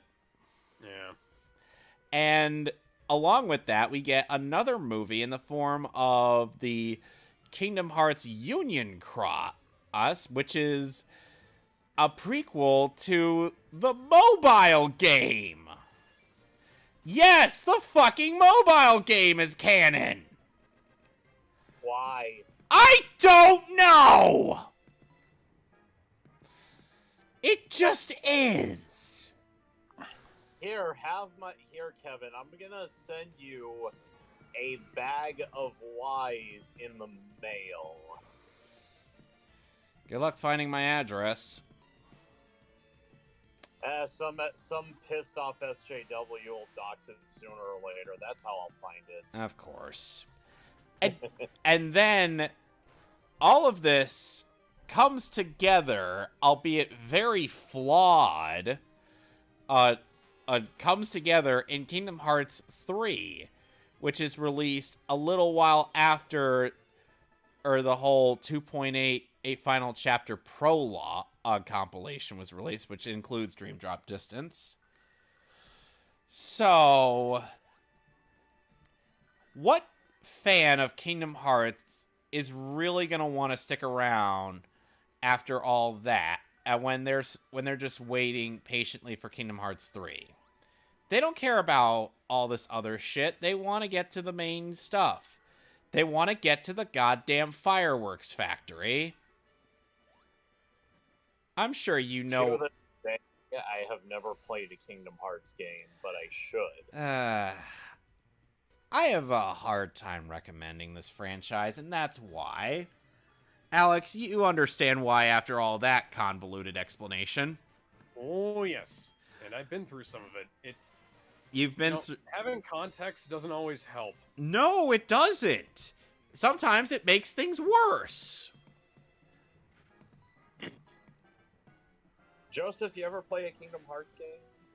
Nope. And so that makes 2 of us. And at first it kind of... And the idea of this franchise being a thing kind of started out with Tetsuya Nomura happening to meet a Square executive and someone from Disney in the same elevator. And he was like... And he pitched the idea to them, and they're like, okay. In hindsight, they probably should have said no. Well, they've made a lot of money off of it, so I don't think they can say that. No, I'm just saying in hindsight. Oh, yeah, No. I get it. Can't say no. Can't say no. And want to know what the worst part is? Even after Kingdom Hearts 3, there's still one more spin-off that is canon. And it's the goddamn rhythm game. No. Oh yeah, I think Because yes, the rhythm game has story in it. Story of Kyrie trying to find out where the fuck Sora is. I think you live streamed it a few years ago. No, I did not. Oh, I said Kevin. Yeah, wait, Kevin, was that you talking or Alex? Kevin. Uh, I didn't say anything. I'm just reveling in the madness. So, yeah, Marvel, you are literally repeating the same mistakes that Kingdom Hearts did, and then some. So, it's like, at this point, just stop. There's a reason why superhero fatigue is even a thing, and people are going to be like, oh, it's not a thing, and it really isn't. You guys are just in denial. I'm like, no, it is a thing. Would not be a thing if they were still putting out high-quality products. Yes. Because if they people would not be bitching about it if you hadn't given us Love and Blunder, Wakanda occasionally, and Ant-Man 3, Quantum and Mangleman, and all in a row. God damn, was Love and Thunder really that bad? Yeah, yes. Love and Thunder was worse than this. Love and Blunder. Yeah. I don't get it. Like, I'm almost at the point of not giving a shit anymore, and this is where I was in the comics, like 10, 15 years ago now, you know? Yeah, and this is sadly kind of why I've very much switched. I'm very much glad that I have another cadence in the form of anime to tide me over, because at the very least with anime there are a ton of genres to choose from. Yeah, there's all kinds of stuff going on in anime, and if you don't like it, well, you can find another one, and that'll be better. Yeah. Probably. Yes, I already collected the 8 badges, Lyra. Lyra! That was an old Brony video. And I got a Master Ball, Alex, from Professor Elm. It was a parody of the llamas with hats. Yep. Oh. How do you parody something that's already a joke?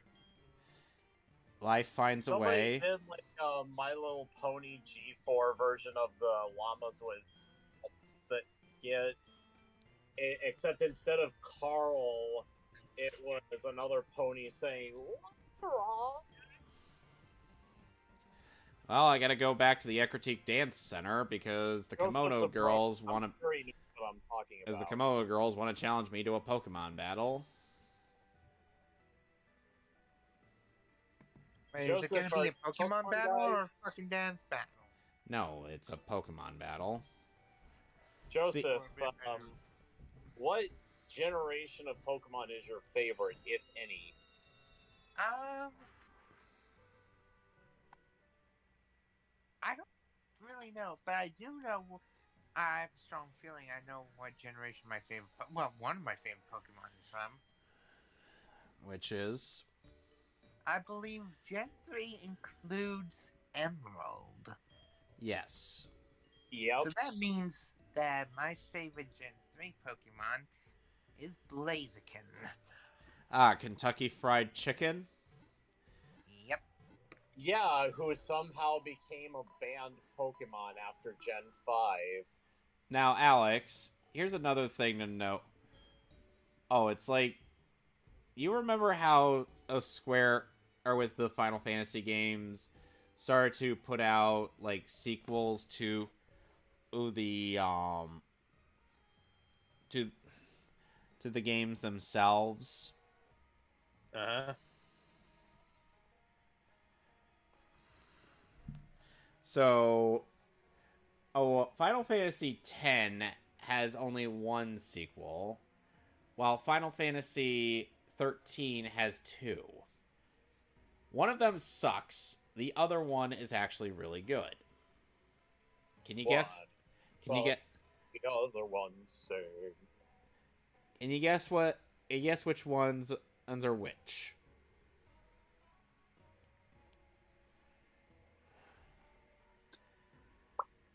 Alex? Uh-huh. Can you guess which one was good and which one sucked? Which one was good and which one sucked? No, you gotta guess. Okay, so which... The sequels... Which... The sequels are Final Fantasy 13-2 and Lightning Returns Final Fantasy 13. That's a trick question. They both suck. That's not a trick question, Alex. Lightning Returns was actually really good. No, yeah, I haven't played Lightning Returns. I've only played 13-2. And 13-2 was not very good. No, it was not. I wholeheartedly agree with you on that one.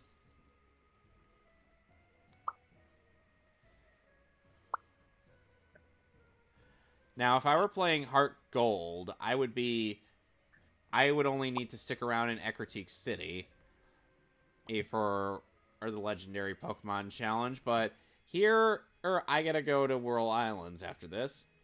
Oh, hello. Oh, Bonham is here. How? How is this possible? How could I lose to mere Komodo girls? I'm making popping sounds and nobody said the thing yet. Are we there yet? You were watching me. No, Clint. the other yeah, thing. That's right. I never thought defeating 5 kimono girls would be so hard. I got beaten to a pulp. You must have come here for the same reason, right? Don't get cocky just because you defeated Team Rocket. These kimono girls are insanely strong. Go ahead, see if you can defeat them. But I'm not going back. I don't want to see you win. What a bitch. I have one question for you, Cat. What? Do you have a Pokemon based off of Immigrant Song? No, weirdly enough. No, weirdly enough, I don't. Well, shit. Well, Alec, what's the progress on your end like? I just entered a cheat code to get Ultra Balls. Yeah, Ultra Balls at the Pokemart. So, going great. Guessing you're not making any leeway into catching Suicune? No, I got Suicune down to minimum health and used up all of my Great Balls and Ultra Balls, and nothing happened. So I'm gonna go get some Master Balls from the Pokemart. Oh my god! For 5 minutes. I might be a cheater, but at least I'm honest about it. Could you not be yourself? For 5 minutes. Master Balls 0. I want 90. Okay, I'm not gonna get 99. So you're not gonna get 9999999. Well, yes. You're not gonna. That's 25 grand. Hey, at the very least, if you have all those Master Balls, Alex, you could catch the other 2 roaming legendaries. Ain't right. There's 2 fish that Welcome. So, Alex, unlike in the remake, or rather, unlike in the original, the remake, I gotta fight the kimono girls near the end of the Johto campaign. Okay. And I gotta fight them all in a row. Which means absolutely no resting in between. Zuki starts out with Umbreon. Oh, great. Now I'm going to get confused. God damn it, you stupid thing.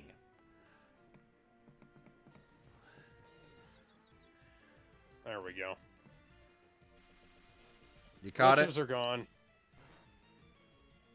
Oh.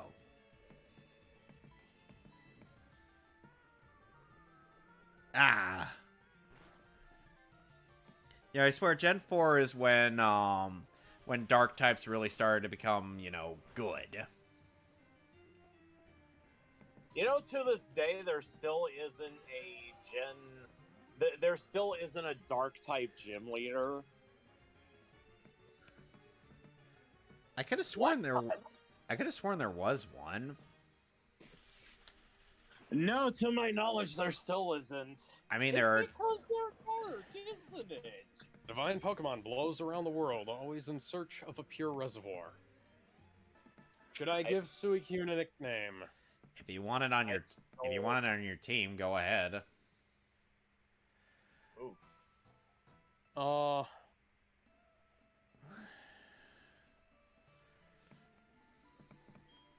Whatever, sure.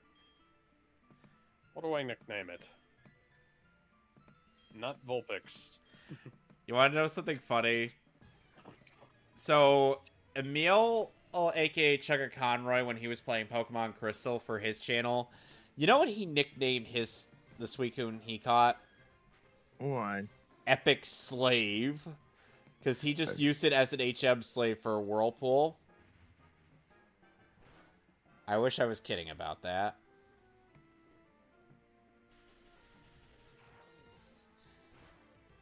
I'm calling it Cheetah. After Cheetah Men, the greatest video game. Because I had to cheat to get it. Oh, man. Too awesome, even. You got that right. I use performance-enhancing Pokeballs. And, of course, the second Inkimono sister has to have the evolution and with the highest special attack stat. Which is Espeon. Espeon is the psychic type. Evolution, Alex. Yep.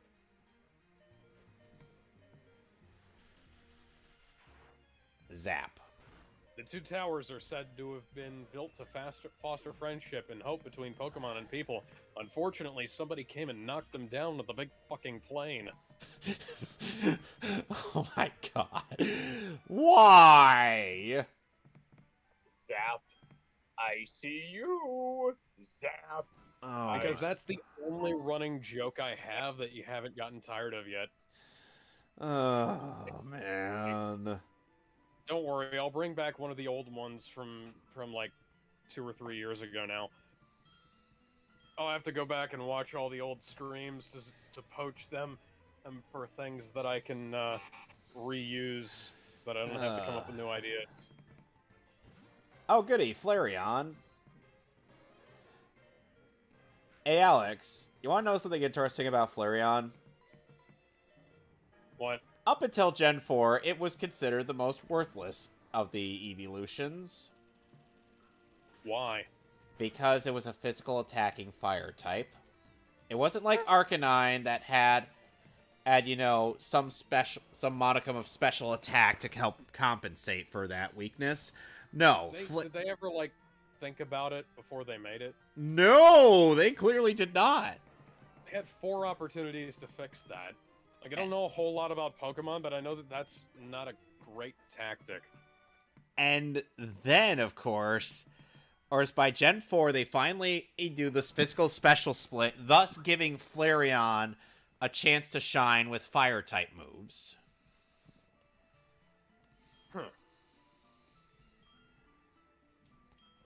Why do you skate in sandals? Oh yeah. So yeah. What was I gonna say?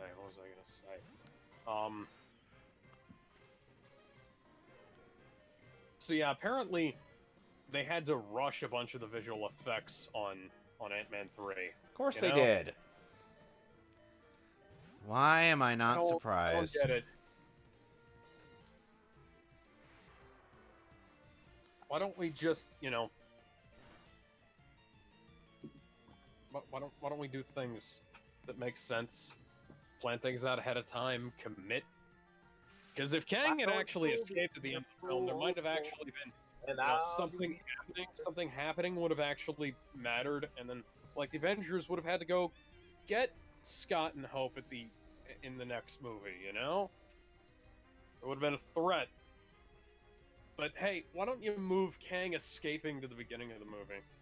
I don't know. Anyways, I gotta go. I gotta finish my review. All right. I got done with what I wanted to do. All right, I'm just gonna finish up the Kimono Girls, and then I'm gonna end things off for the night. Yeah. Try to finish this review and try to put out some fires, and then you know, we'll call it a night. Bye, everybody. Bye.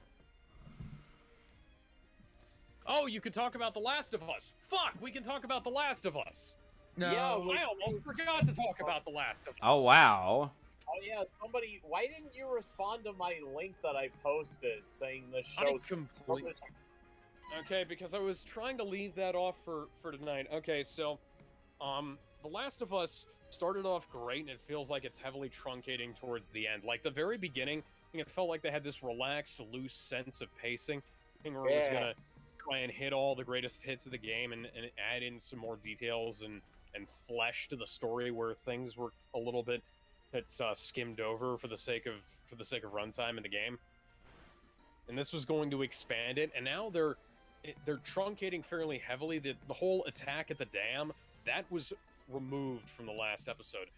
Like the episode where they went to the commune, where Tommy lives with his wife, and so that episode ended with Joel getting stabbed with a baseball bat, and then this episode has Ellie like frantically searching for anything that she can use to try and patch up the wound, while also flashing back to the incident where she found out that she was immune to zombie bites.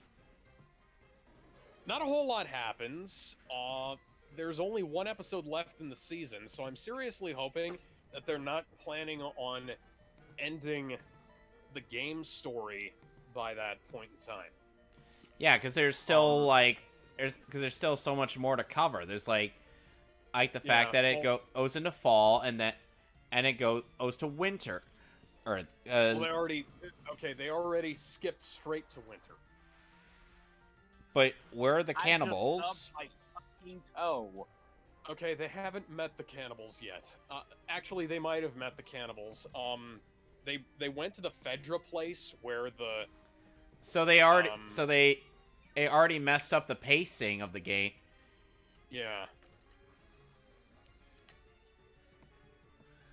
Like there's a lot of good stuff in the show still. I'm not entirely willing to write it off, and if they give it enough room to breathe at the end of this last episode, I'll be willing to say, okay, let's watch the next season. But they skipped 3 fucking months last episode, and they go on about it like the stuff that happened at the end of the previous episode when they escaped from the anarchists. Sorry, you know the militia guys. Yeah. Guys who took over the Fedra zone in the city. I think it was Kansas City. Yeah. Yeah. They skipped over everything that happened at the end of that, and it feels like they've continued on from that episode immediately after, even though they have the 3 months later title card. And then they go directly to the dam with the commune people, and then they go to... What about that? What about that one guy and his little brother? Oh, that happened already. Hey, that precipitated the 3-month time skip. That was before the dam. In the game. Right, that was right before the dam. So the 3-month time skip leads into the dam section, and the dam section doesn't actually happen.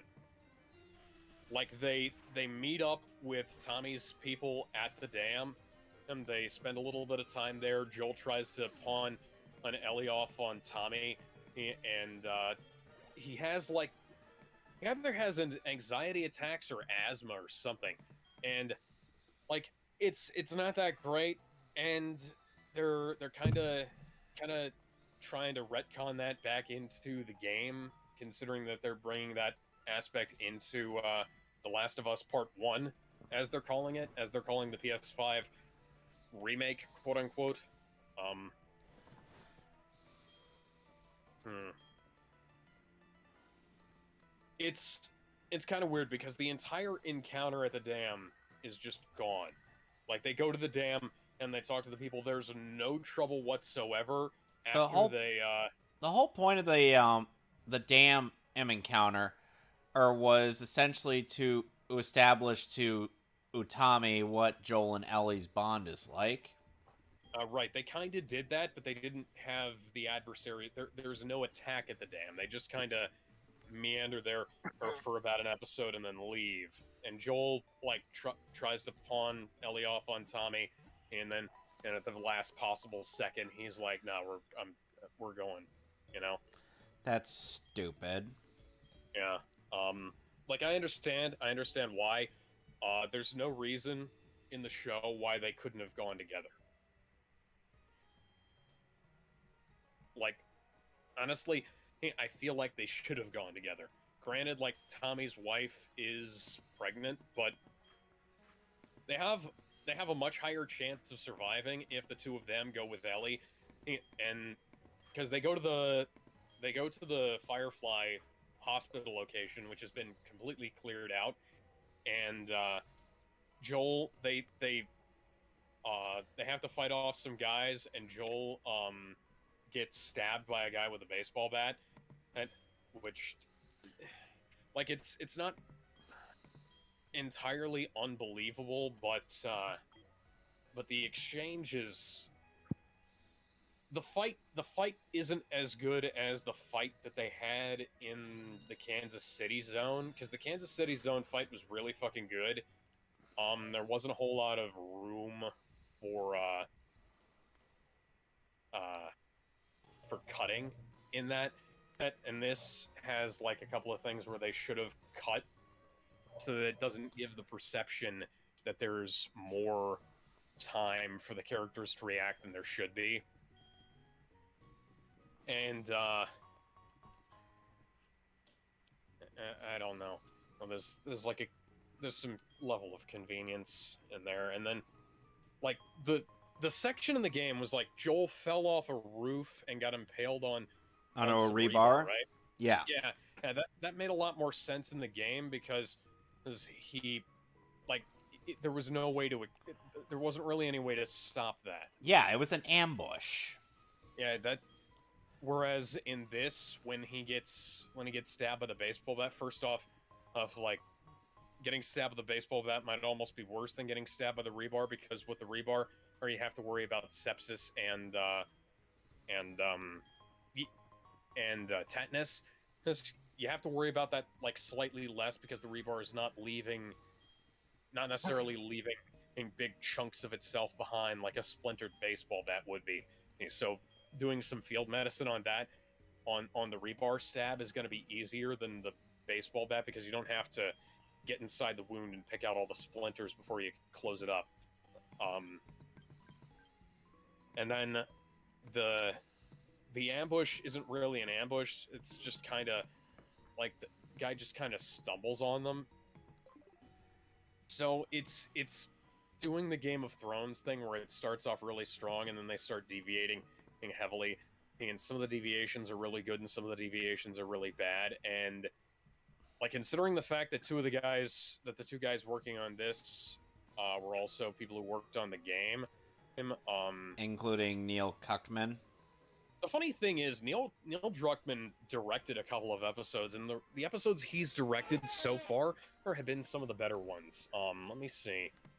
The Last of Us TV series. Okay, so Craig Mazin and Neil Druckmann directed the first 2 episodes, which were really good. Neil Druckmann also directed Yeah.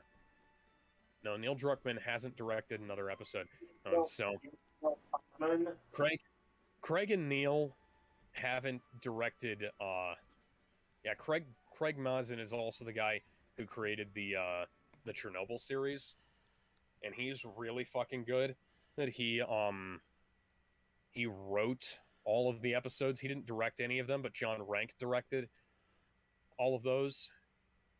Let's see. Peter Hoare, who directed some of the Daredevil shows. Sorry. Some of the Daredevil episodes. I'm sorry. I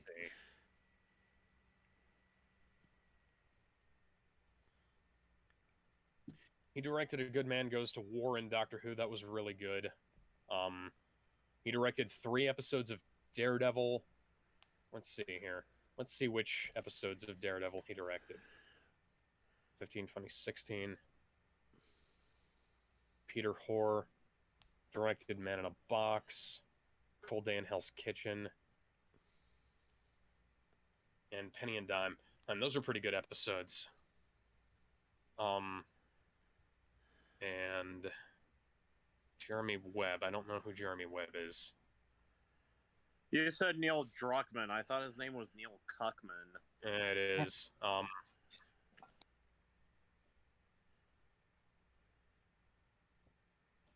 yeah. So Scott Shepherd plays, let's see here, the cannibals. Apparently the cannibals are appearing.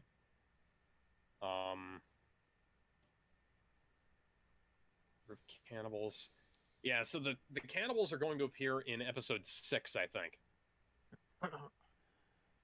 No, episode 8. So there's 2 episodes left, not 1. okay. I thought there was only 1 left. Just making sure. Thankfully, the winter campaign isn't that long. Yeah. Let's see here. Jasmila Jabanik. She's from Bosnia, so I'm gonna go ahead and yeah. So Jasmila Jabanik, a Bosnian Herzegovinian director, or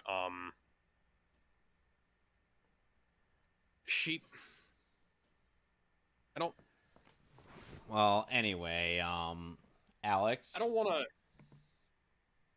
to. It's the least coherent episode of the series so far, and it's directed by somebody who has, I think 2 English language direction credits to her name, 3, 4, 5. The vast majority of her credits are not English language films, so I don't know. Well, anyway, that matters, but yeah. Well, anyway, so yeah, we're gonna go ahead and wrap it up for the night. Yeah. So next. Yeah. So this Friday, look forward to more of our reactions to Death Battle. Yep, we're almost done. And this Saturday we will be doing Guardians of the Galaxy, followed by on Sunday more Pain and Suffering. Yay. So